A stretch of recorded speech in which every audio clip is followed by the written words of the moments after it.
ఇక సిద్దిపేట జిల్లా ఎర్రవల్లిలోని కేసీఆర్ ను కలిశారు మంత్రులు కొండా సురేఖ సీతక్క. ఈ నెల 28 నుంచి ప్రారంభం కానున్న మేడారం సమ్మక్క సారలమ్మ మహా జాతరకు రావాలని కోరుతూ మాజీ సీఎం కేసీఆర్ కు ఆహ్వాన పత్రికను అందజేశారు. ప్రభుత్వం తరఫున జాతరకు ఆహ్వానించారు మంత్రులు సురేఖ సీతక్క.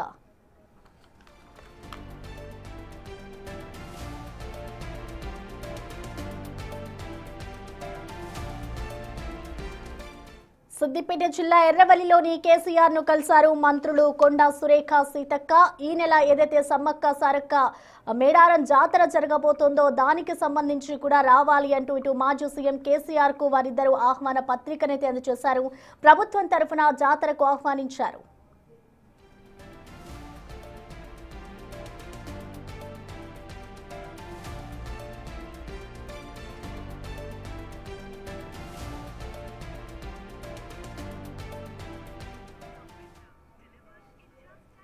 జాతర ఏర్పాట్లను వివరించడంతో పాటు రాష్ట్రం నలుమూలల నుంచి వచ్చే భక్తుల సౌకర్యార్థం ప్రభుత్వం తీసుకుంటున్న చర్యలను మంత్రులు ఈ సందర్భంగా ప్రస్తావించినట్లుగా తెలుస్తోంది.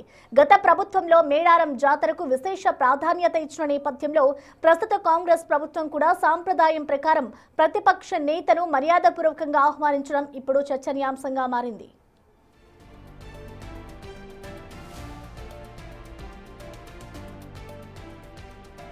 రైట్, ప్రస్తుతం మనం చూసుకోవచ్చు ఇటు సిద్దిపేట జిల్లాలోని కేసీఆర్ ఎర్రవెల్లి ఫామ్ హౌస్ లో నివాసంలో అయితే మాజీ ముఖ్యమంత్రి బీఆర్ఎస్ అధినేత కేసీఆర్ కు ఇటు రాష్ట్ర మంత్రులు సీతక్క అలాగే కొండా సురేఖ ఇద్దరు కలిసి ఇటు మేడారం మహా జాతరకి రావాలి అంటూ కూడా ప్రభుత్వం తరఫున వారిద్దరు ఆహ్వానిస్తూ ఉన్నారు.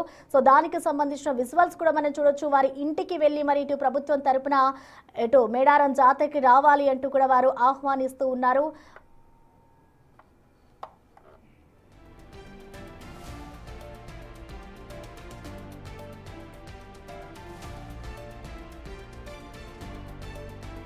గత ప్రభుత్వం మేడారం జాతరకి సంబంధించి విశేష ప్రాధాన్యత ఇచ్చిన నేపథ్యంలోనే ఇప్పుడు కాంగ్రెస్ ప్రభుత్వం కూడా సాంప్రదాయం ప్రకారం ప్రతిపక్ష నేతను ఇప్పుడు పిలుస్తూ ఉంది. సో ఆహ్వానించడం ఇప్పుడు మర్యాదపూర్వకంగా వాళ్ళ ఇంటికి వెళ్ళి ఆహ్వానించడం కూడా ఇటు రాజకీయంగా కూడా ఒక చర్చనీయాంశంగా ఉందనే చెప్పుకోవాలి. సో మొత్తానికి చూసుకోవచ్చు ఈ నెల జరగబోయే మేడారం మహా జాతరకైతే ఇటు మాజీ సీఎం కేసీఆర్ నైతే ఇద్దరు మంత్రులు ఇంటికి వెళ్ళి మరి ఆహ్వానించిన దృశ్యాలు మనం చూడొచ్చు.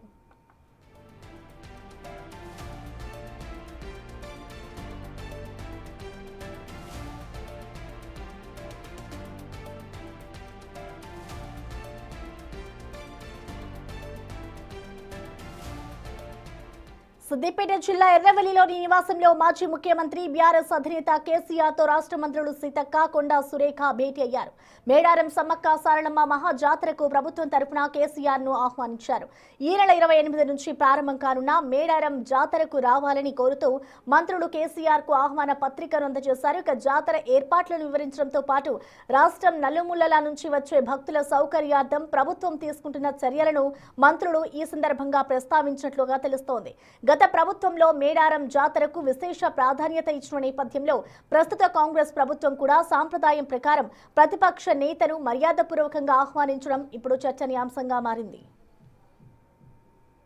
మాజీ సీఎం గారు ఆపోజిషన్ లీడర్గా ప్రతిపక్ష నేతగా ఉన్నటువంటి కేసీఆర్ గారిని కలిసి మరి జనవరి 28 నుంచి 31 వరకు జరిగేటువంటి మన రాష్ట్ర పండుగగా మరి దేశ విదేశాల నుంచి కూడా ఎంతోమంది భక్తులు వచ్చేటువంటి పండుగ, మరి కొంగు బంగారంలా కోరిన కోరికలు తీరుస్తున్నటువంటి సమ్మక్క సారలమ్మ మహాజాతర జరుగుతున్న సందర్భంగా మరి మాజీ ముఖ్యమంత్రి గారు గౌరవ శ్రీ కేసీఆర్ గారిని నేను, మా అక్క సురేఖ అక్క గారు, అదేవిధంగా ఇక్కడ ఆకాంక్ష గారు, మన జిల్లా అధ్యక్షురాలు, మా ములుగు జిల్లా అధ్యక్షుడు డిసిసి పైడాకల అశోక్ గారు మేమందరం కలిసి రావడం జరిగింది. వారు మొన్న అసెంబ్లీలో అందరి ఫ్లోర్ లీడర్లకు అదేవిధంగా ఎమ్మెల్యేస్కి అందరికి కూడా ఆహ్వానం పలకడం జరిగింది. కాబట్టి ఆ రోజు మరి మేము కేసీఆర్ గారు టైం అడగడంతో ఈరోజు వారు మాకు టైం ఇచ్చారు. ఆ టైం ప్రకారం ఇలాంటి రాజకీయ సంబంధాలు కాదు, ఇది ఒక ట్రెడిషన్, ఒక సాంప్రదాయబద్ధంగా నిర్వహించుకునేటువంటి జాతర. ఆదివాసీ బిడ్డలుగా పుట్టినటువంటి సమ్మక్క సారలమ్మలు కానీ ఈ రాష్ట్రంలో కానీ పక్క రాష్ట్రాల్లో కానీ అందరి దేవులుగా ఒక కులము, మతము, ప్రాంతము అనేటువంటి తేడా లేకుండా మరి అందరి కోరిన కోరికలను తీర్చే తల్లులుగా ఉన్నారు కాబట్టి ఈ యొక్క మహాజాతరకు మేము ఆహ్వానించడం జరిగింది. వారు అదేవిధంగా కేసీఆర్ గారు, వారి సతీమణి శోభమ్మ గారు కూడా ఇద్దరు కూడా కూర్చొని మేము ఇచ్చినటువంటి ఆహ్వానాన్ని స్వీకరించడం జరిగింది. అదేవిధంగా పట్టు వస్త్రాలను కూడా మేము దేవుని తరపున వారికి అందించడం జరిగింది. వారు కూడా సంతోషంగా స్వీకరించి రిటర్న్ మాకు కూడా ఇద్దరికి చీరలు పెట్టడం జరిగింది. సంతోషం. ఇది రాజకీయాలు మాట్లాడుకునే టైం కాదు, రాజకీయ వేదిక కాదు. ఇది మన రాష్ట్రంలో 96లోనే సమ్మక్క సారలమ్మ జాతరను స్టేట్ ఫెస్టివల్గా ప్రకటించుకోవడం జరిగింది. కాబట్టి అన్ని పక్షాలను, అన్ని కులాలు, అన్ని మతాలు, అన్ని ప్రాంతాలను కూడా ఆ ప్రాంత ఆడబిడ్డలుగా మేము ఆహ్వానించడం జరుగుతుంది. ఈ నెల 28, 29, 30, 31వ తేదీల్లో మరి 2 సంవత్సరాలకు ఒకసారి కూడా ఘనంగా జరిగేటువంటి సమ్మక్క సారలమ్మ జాతర మరి వరంగల్లో ఏటూరు నగరం గిరిజన ప్రాంతంలో జరిగే జాతర గురించి మీ అందరికీ కూడా తెలుసు. మరి గతంలో ఇప్పట్లాగానే ఉండేది కాబట్టి మామూలుగా ఏవో అరేంజ్మెంట్స్ చేసి భక్తులు వచ్చి వెళ్ళేవాళ్ళు, వాళ్ళకు సౌకర్యాలు కల్పించే వాళ్ళము. కానీ ఈసారి మన ముఖ్యమంత్రి గారు ఒక ఆలోచనతోటి దాన్ని అభివృద్ధి చేయాలనేటువంటి లక్ష్యంతో వారు దాదాపుగా 180 కోట్లు, దాదాపు 200 కోట్ల వరకు కూడా రాబోతా ఉంది. అన్ని కోట్లు పెట్టి దాని రూపురేఖలు మార్చి పర్మనెంట్ స్ట్రక్చర్గా మరి కొన్ని వందల సంవత్సరాలు నిలబడే విధంగా దాన్ని నిర్మించాలని చెప్పి ఈరోజు వారు కన్స్ట్రక్షన్ చేయడం జరిగింది. దానితోటి ఎన్నో 800 సంవత్సరాల నుంచి కొలుస్తున్నటువంటి ఈరోజు ఆ వనదేవతలకు గిరిజన బిడ్డలు ఆనందంతో వాళ్ళు ఈరోజు చాలా సంతోషపడతా ఉన్నారు. సీతక్క కూడా అక్కడ లోకల్ ఎమ్మెల్యే మరియు గిరిజన బిడ్డ కాబట్టి ఆమె కూడా అక్కడ ఉండి ప్రత్యేకంగా ఆ కన్స్ట్రక్షన్స్ ఎలా జరుగుతున్నాయి అని నేను, శ్రీనివాసరెడ్డి గారు, అక్క అందరం కూడా పరిశీలిస్తూ ఉన్నాము. అయితే ఈ 18, 19వ తారీఖు రోజు సీఎం గారి చేతుల మీదుగా దాన్ని ఓపెనింగ్ చేయించడం జరుగుతూ ఉంది.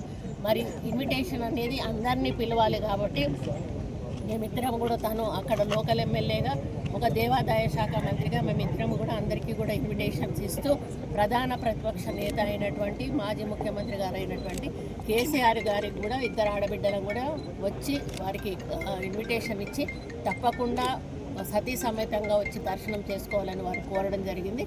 వారు కూడా సానుకూలంగా స్పందించి ఏదో ఒక రోజు హెలికాప్టర్లో రావడానికి నేను ప్రయత్నం చేస్తాను అన్నారు. వచ్చి దీవెనలు అందుకుంటా అన్నారు. మమ్మల్ని వారు ఆశీర్వదించారు.